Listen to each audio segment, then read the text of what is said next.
Dom and Pop, we're a couple of sensitive guys at the end. We cry at Criers. movies. We cry in emotional moments. It may not come Don't play across. us. I Don't know play a we, Snapple commercial in November. It's a disaster.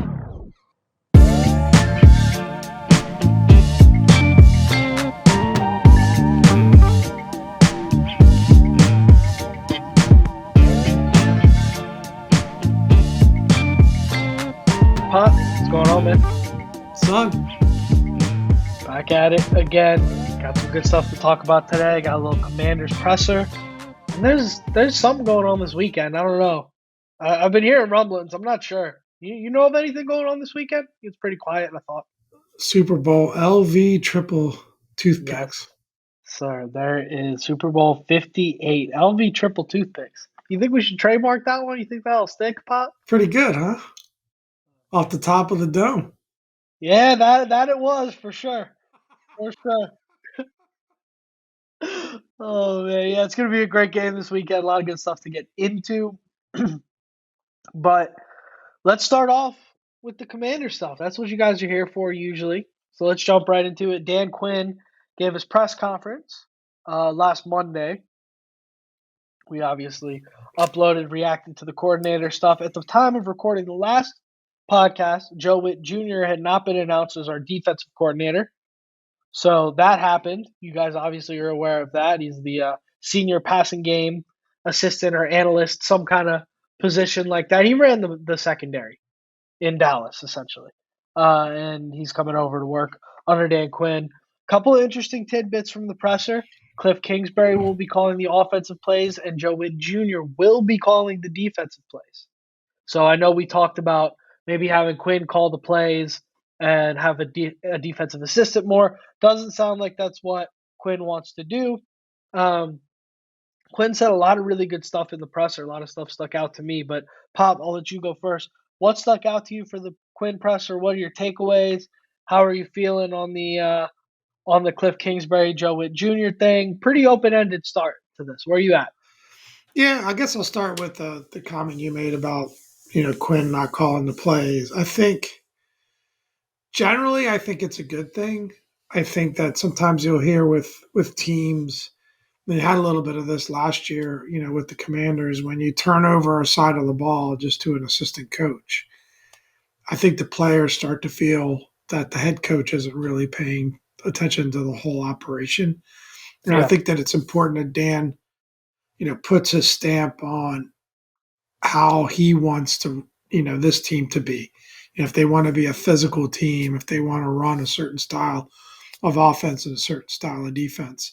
So I'm sure he's going to be probably spending more time with the defense than the offense because that's where, obviously his experience is. But, he's, also in hearing some of the interviews with Joe Whitt Jr., it seemed like to a degree, like if you remember that tournament we did where Coach Tony was just shouting instructions and I was kind of running subs and saying, hey, let's play this yeah, guy yeah, here, yeah. that guy there. Joe Whitt Jr. seems to be that he was talking about how, when Quinn was excited about a play and, everyone's he's already thinking about the next one.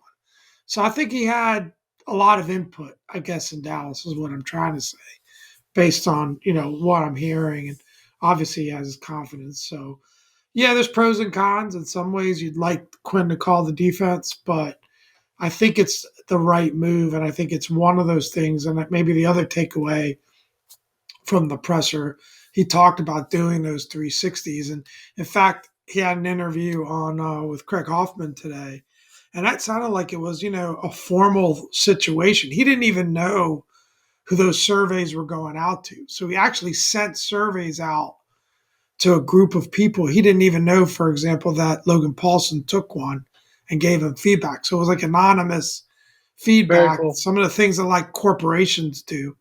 So he Yeah, really collected all that information and took that feedback and said he didn't even want to know who it was coming from so that it could be honest and it could be, if they wanted to be tough. And that was one of the pieces of feedback he got was spreading himself too thin, trying to do too many different things.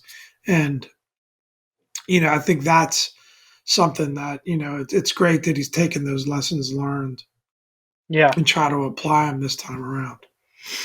Yeah, that was a key takeaway for me, Pop. I agree with you on that. It's just him talking about his mentality behind. He had a great quote about it's sucking that he lost his job in Atlanta, but it was necessary for him to learn. He put it so well. I wish I wrote it down. I'm probably going to go back and watch it later on a bad day when I need to pump myself up a little bit. Honestly, he speaks incredibly well. He really gets you fired up. He makes you want to go out there and put some shoulder pads on and play yourself. You can see like it's taking every fiber of his being, and I heard this from people that were in the room too. It took it feels like it's taking every fiber in his being for him not to just like flip the table over and go like tackle somebody.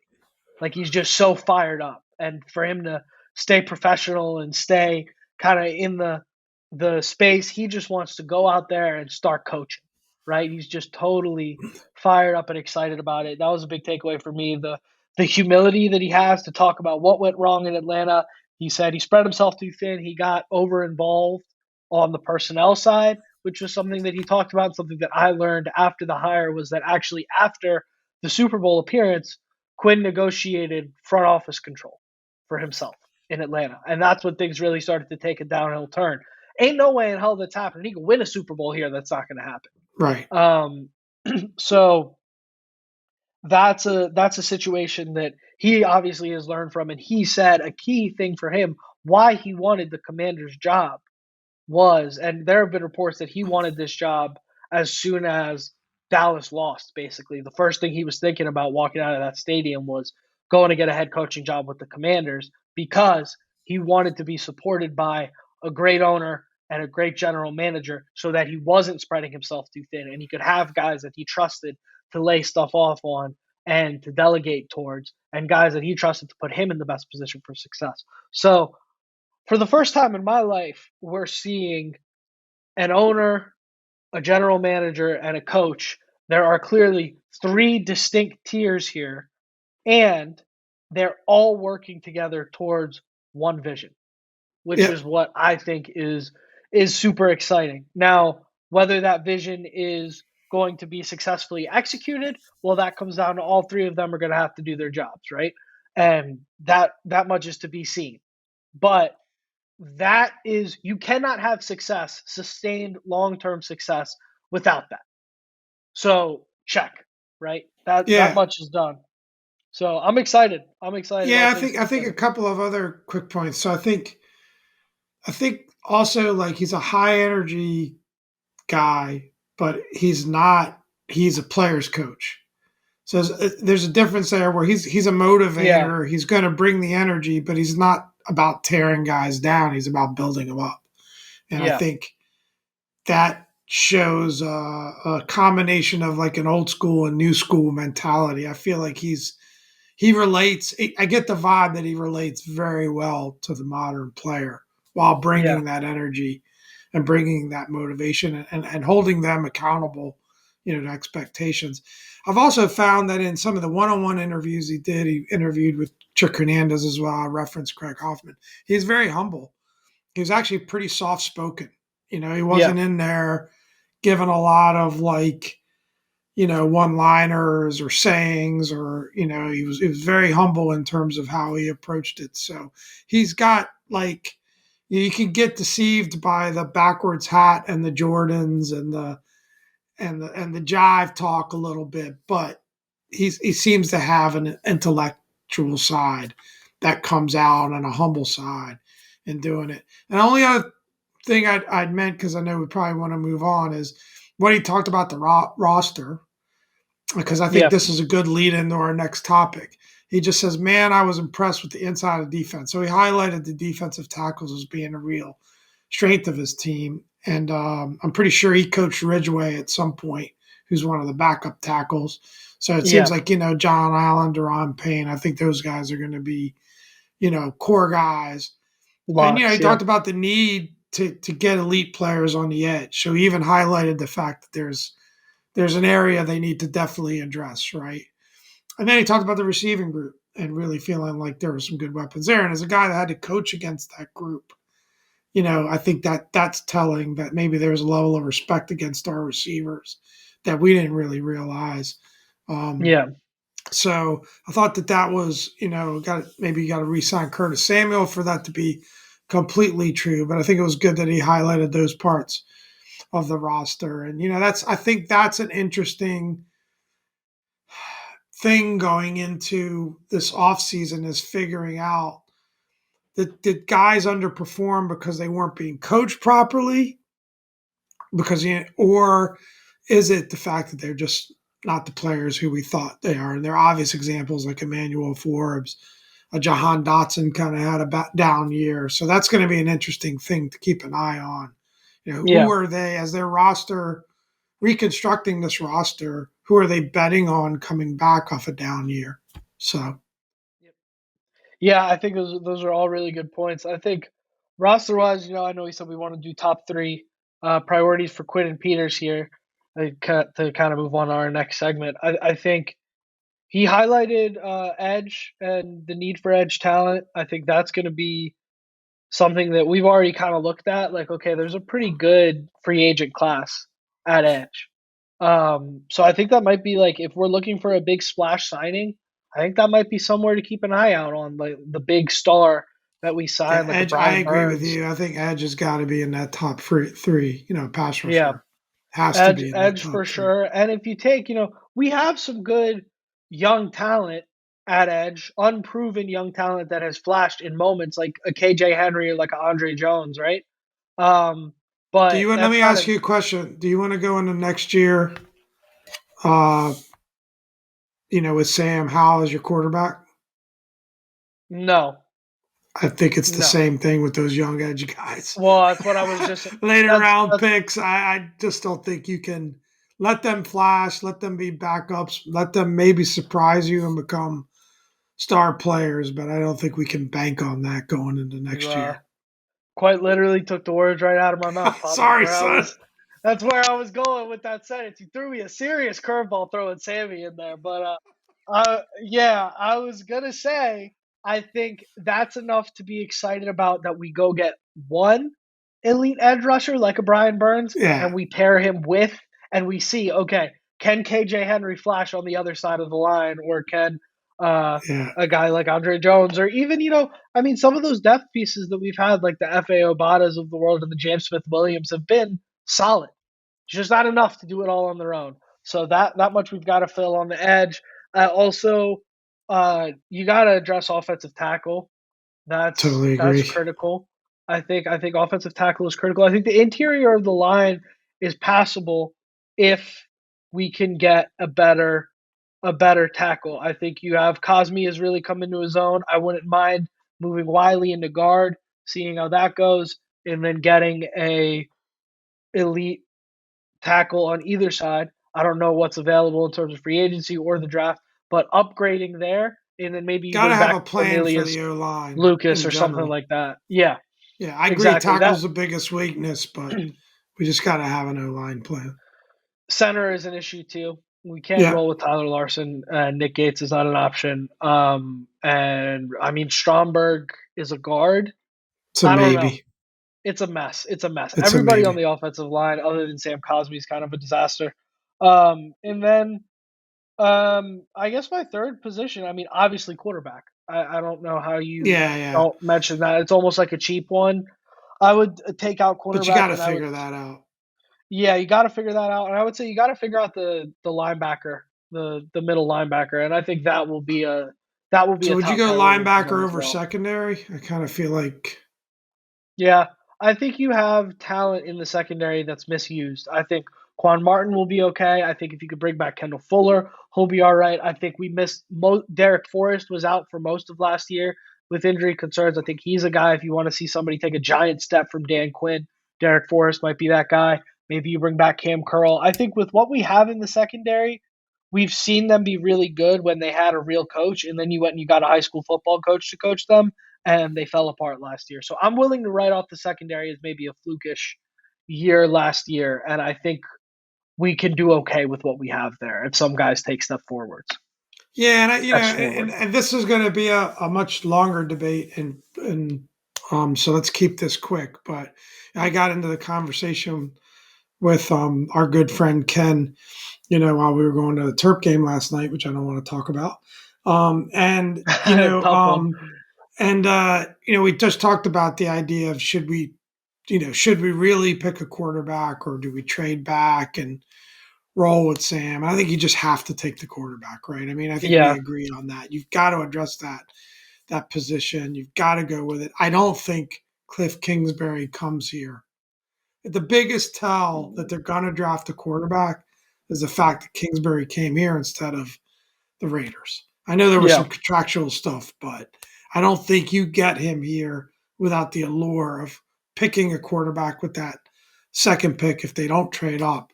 I think that's just going to happen. I think that's a lock, in my opinion. I'd go yeah, 100 chips in, to quote JP on that one personally. yeah. I don't think we're I'd going be to pick a shocked. quarterback.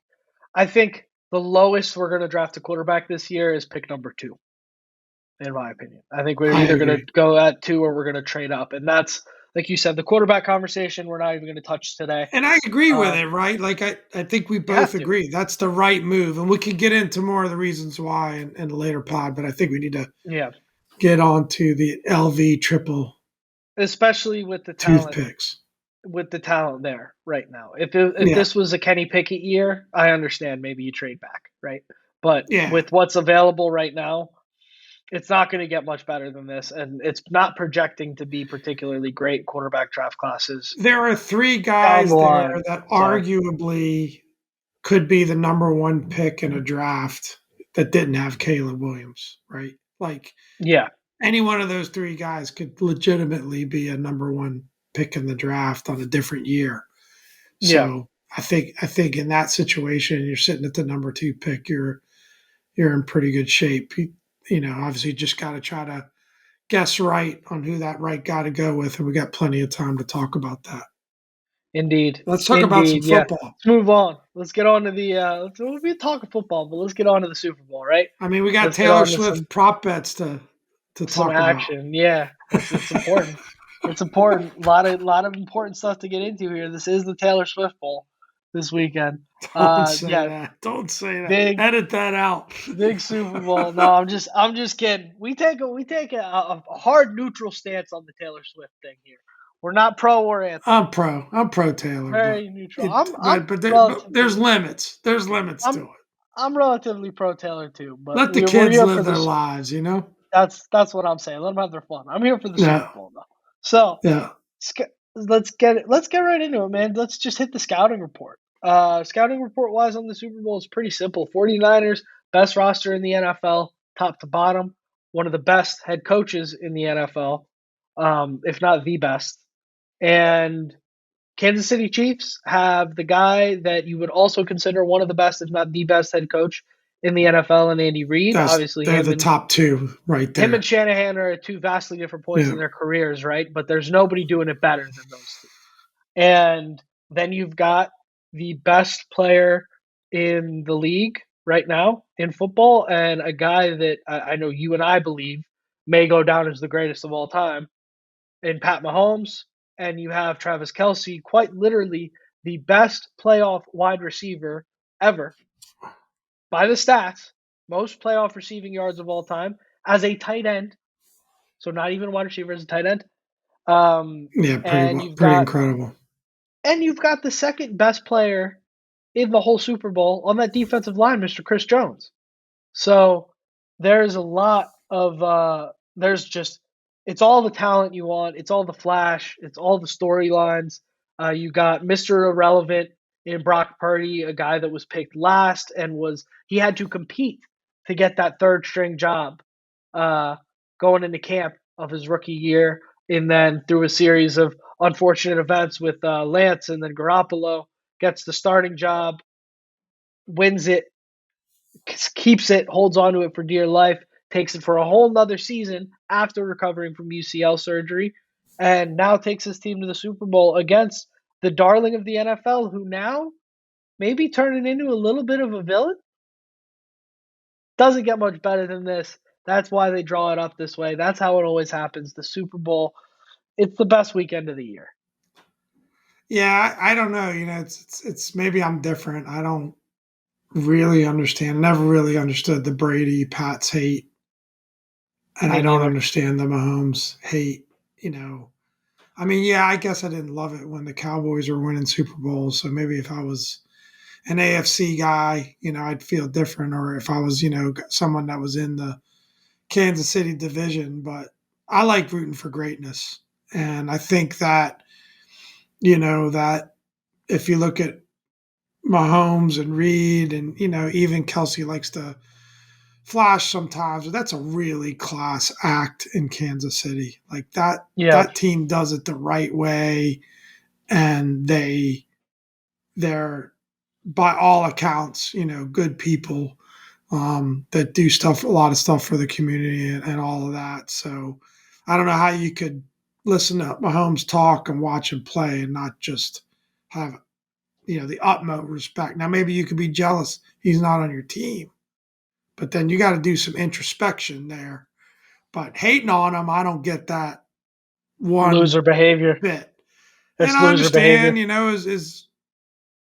his wife's pretty visible, but they're high school sweethearts. I mean, it's not like So I just think it's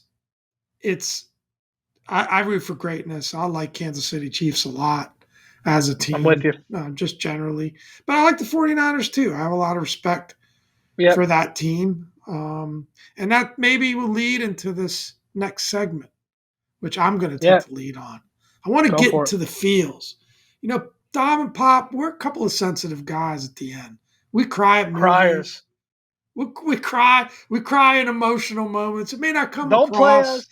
I Don't know play we, us an Apple commercial in November. It's a disaster. Those so holiday we Apple commercials get every into our year. feels a little bit because, there are three individuals part of the 49ers team that have deep Redskin ties and that didn't leave on good terms.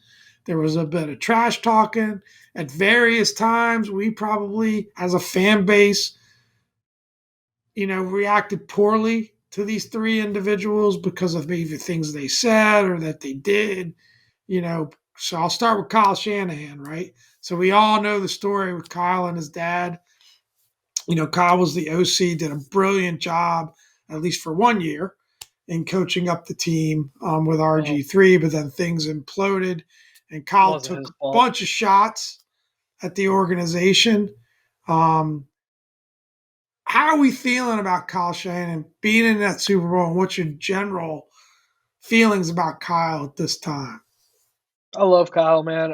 Yeah, I don't that blame wasn't him always the for. case, though. No, You I've didn't come always around. love him. I've come around. I You've come learned. I around. learned. I learned more about the situation. I see the way he handles himself in San Francisco. I have a few friends that are from the Bay Area that are friends of the team. And yeah, I learned more about his falling out in Washington, and I put myself in his shoes, and I can't see myself handling it any differently than he handled it. Frankly, I mean, he got screwed.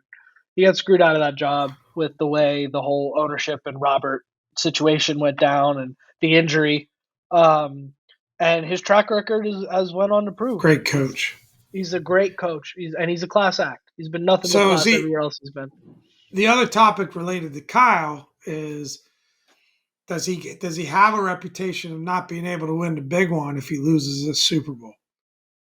Is that It's an something we're interesting. going to tag him with?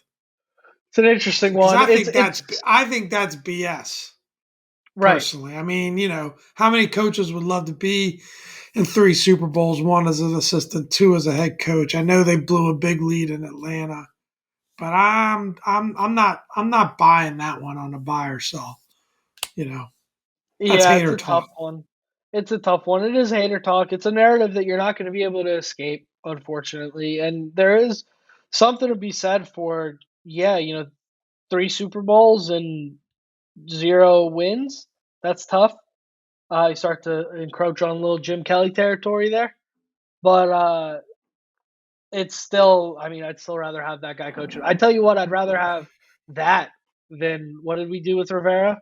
Like, I'd rather have Well, that any day of the week. the What have my we done in the my last 26 years? my retort to that is 1991.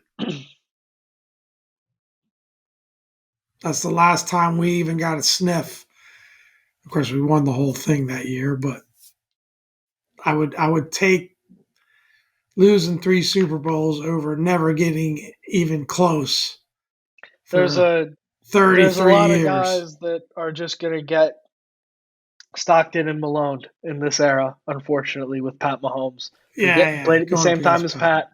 You're just not going to get rings. Is what it is.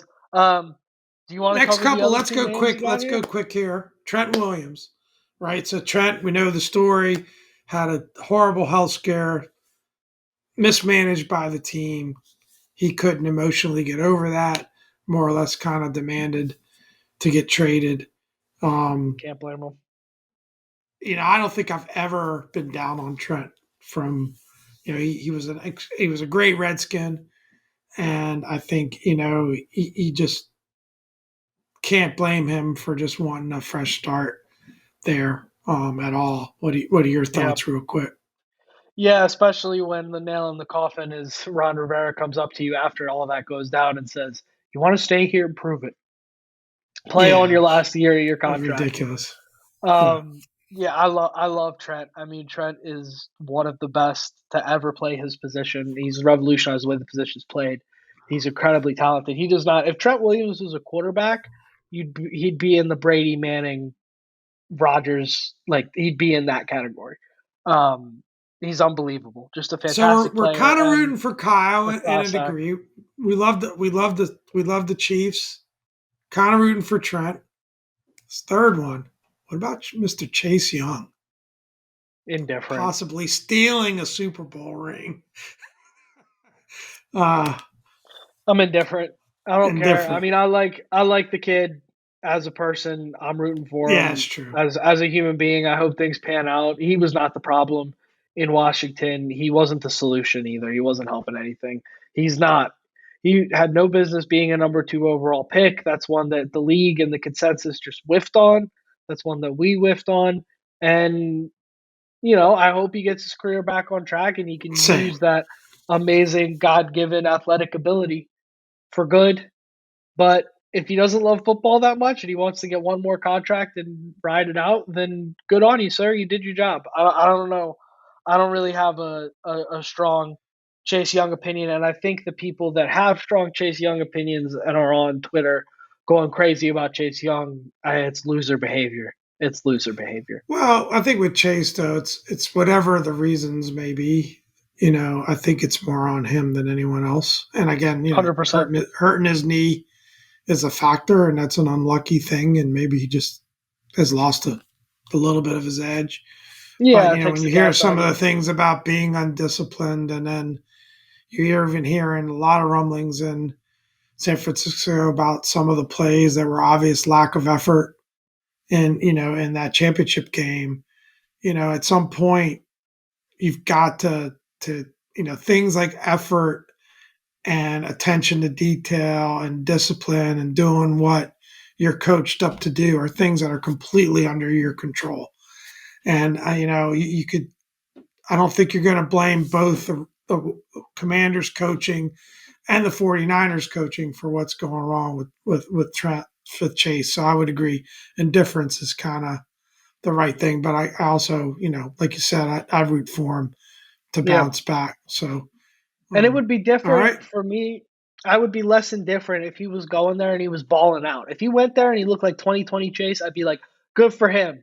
You go get that big contract, buddy. Wasn't going to work out here, but good for you. But the fact that he's going there and it's a lot of the same BS that we were dealing with here, I'm like, all right, whatever. You don't care, so I can't care. His Like, free that's where I'm agency, at. his free agency is going to be interesting Ugh. because I'm not sure it's worked out the way he would have hoped. And, Yeah, I don't know. He might be like a 1 year prove it deal guy because I can't I see was just going to anyone say that. locking him up for, a big long term contract. Can't see that happening. Yeah, I think somebody's going to take an illogical, unless somebody just takes an illogical swing at his athletic ability. I don't see how, like, yeah, 1 year prove it deal. I think that's going to Yep. be the best he can do. But we'll see. We'll see. I mean, he Yep. still has the draft stock and the athletic ability, so we'll see how that works out. Um, but let's get into it, man. Keys to a win for each team. I'm going to go through this kind of briefly here. Yeah, I think Um, I wasn't really thinking we'd go three like we normally do. Just general no, just comments from general each of idea. us. Yeah, Yeah. yeah, For me, I think it's going to be Kansas City. Um, look, it's this is very simple. I think they go hand in hand. Pat's got to be Pat, and the Niners have to try and contain that. That's what it comes down to. It's that simple. yeah, Patrick Mahomes under the big lights, the Chiefs, you'd be foolish to say they got to lean on anything other than Mahomes and Kelsey. Pacheco's a nice piece. I think it's great for them to run the football, expose the weakness of the San Francisco's run defense. We saw the Lions gashed them on the ground in the first half of that game. Go back and expose that. Um, but at the end of the day, Pat has got to just continue this run that he's been on in this playoffs of just being this brilliant quarterback. I mean, there's no other word for it. He's just absolutely brilliant in the way he's managed the game and been able to. He knows when to extend and when to throw the ball away. He knows when he needs to stand on his head and when he needs to just take a 2 yard rush and slide. Like he's been perfect. He's been yeah, perfect this playoff run. So he's got to keep that up because they are greatly disadvantaged in terms of talent. And I think Seattle, you got to find a way to rattle him. I know left guard Joe Thuney, who is a Pro Bowler, All Star level player, is looking like a long shot for Kansas City. And when Kansas City lost to Tampa in the Super Bowl, it was because they were getting beat up on the offensive line. So that could make things interesting with the talent that San Francisco has on the defensive line, right? yeah. But Good call. that's my game plan keys. Yeah, I think you nailed it. I think one of the keys for me is that San Francisco, they have to stay in the game. I think they've got to run the ball effectively, and I think they've got to make things as easy on Brock Purdy as they can.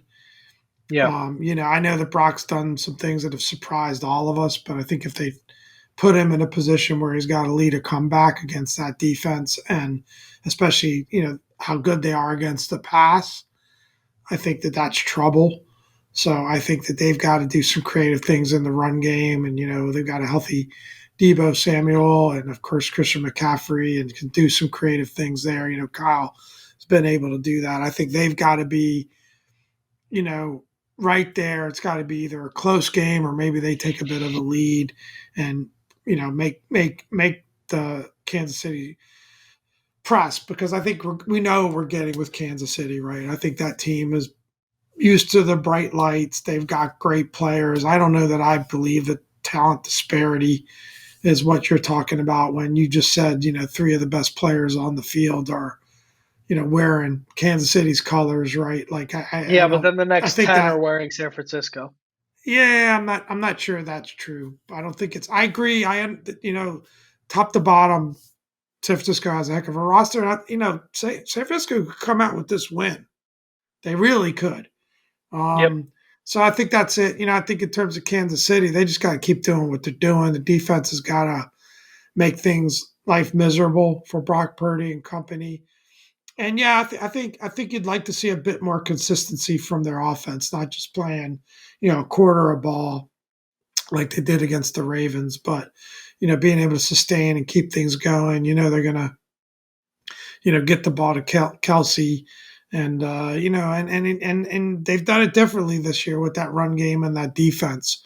So that's part of what makes them great. And both of these coaches have shown that ability to adjust to what their team does well, and even how that evolves year to year. And I think Yeah. that's what makes them the two best in the game.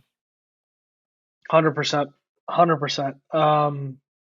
Yeah, that's really well put, Pop. I'm with you on all that. I think San Francisco's roster is really good. Purdy's been doing a good job of managing that, and I think, like you said, it would not shock me if the Niners come out with a win.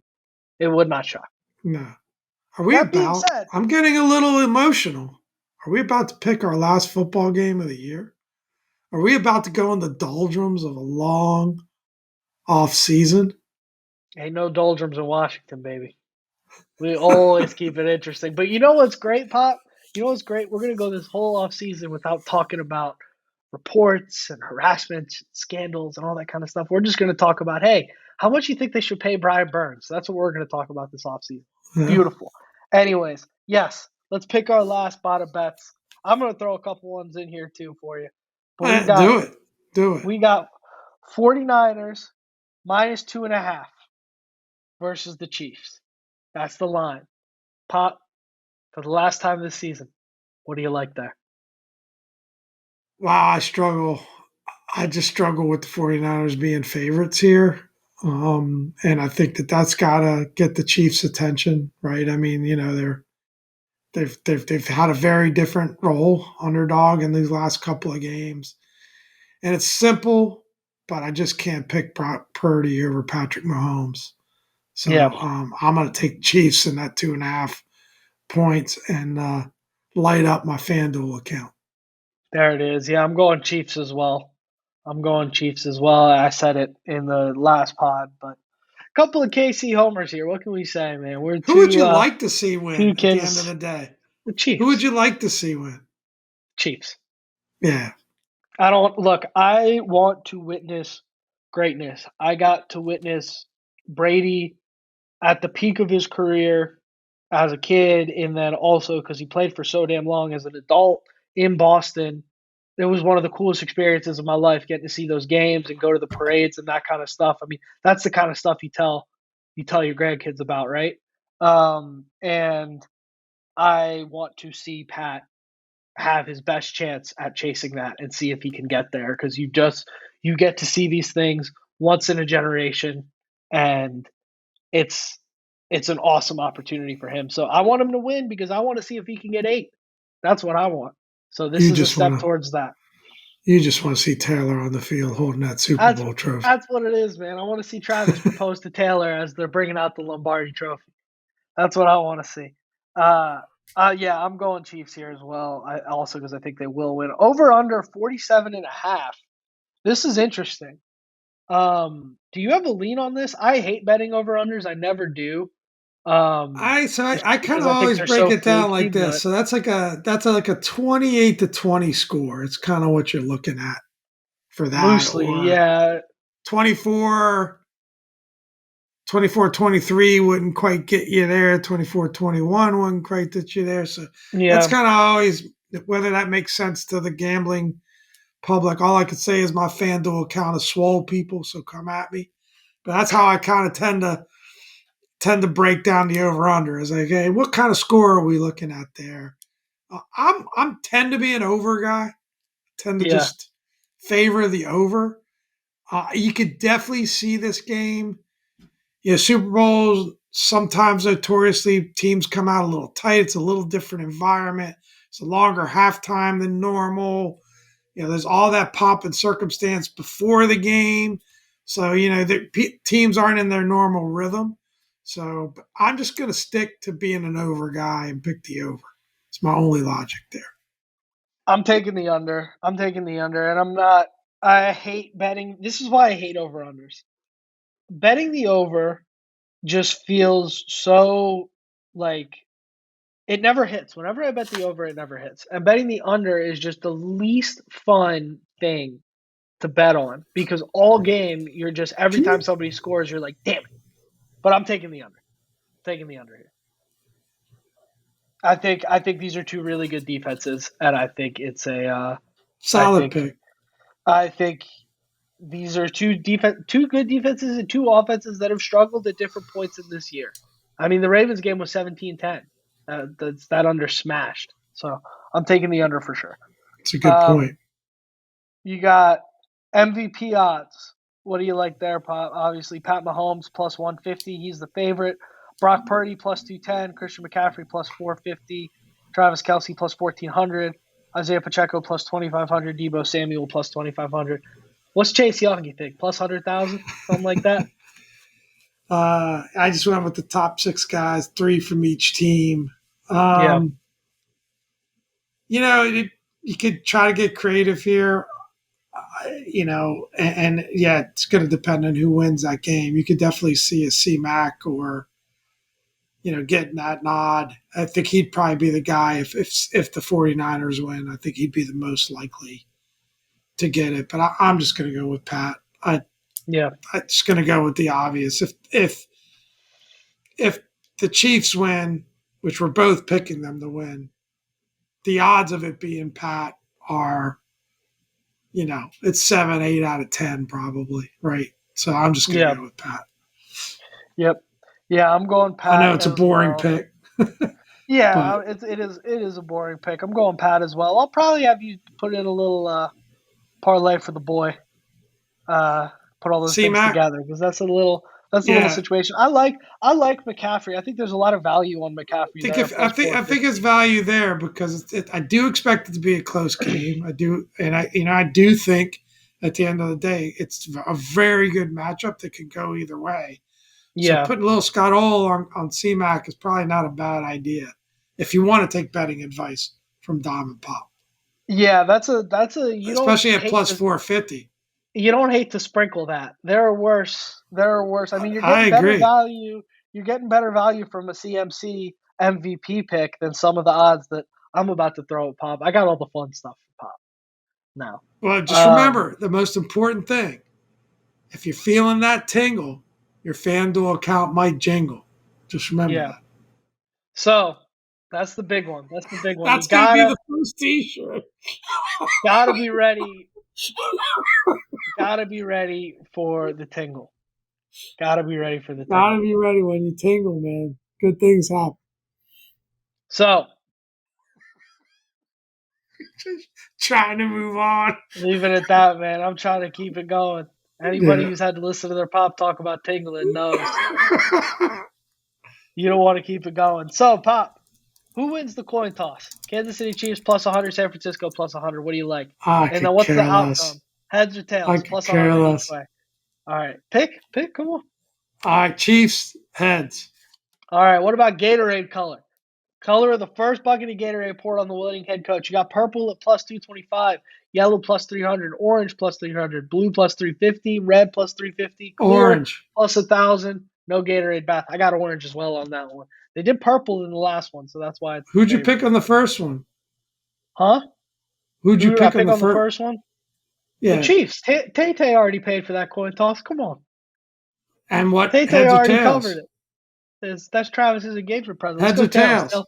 Tails never Okay. fails. Chiefs tails.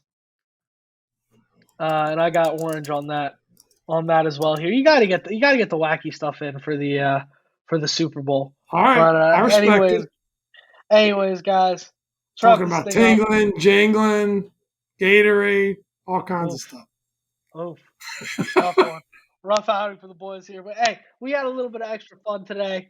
Hope you guys enjoyed us. I know we ran a little bit longer than usual, but we had a lot of good Commander stuff to talk about, and it's the Super Bowl. So you know More what, guys? value for your entertainment dollar. Relish in it because come July, we're going to be on here. We're going to get on, talk for 10 seconds, and get off. Without all the ownership drama, I don't know what we're going to have left to talk about. So enjoy We'll it while you figure it can out. get it. You and I have never had a shortage of words, that's for sure. We'll find plenty to talk about. But, anyways, let's wrap this thing up, guys. Without further ado, I've been Dom, This is Pop. and enjoy the Super Bowl.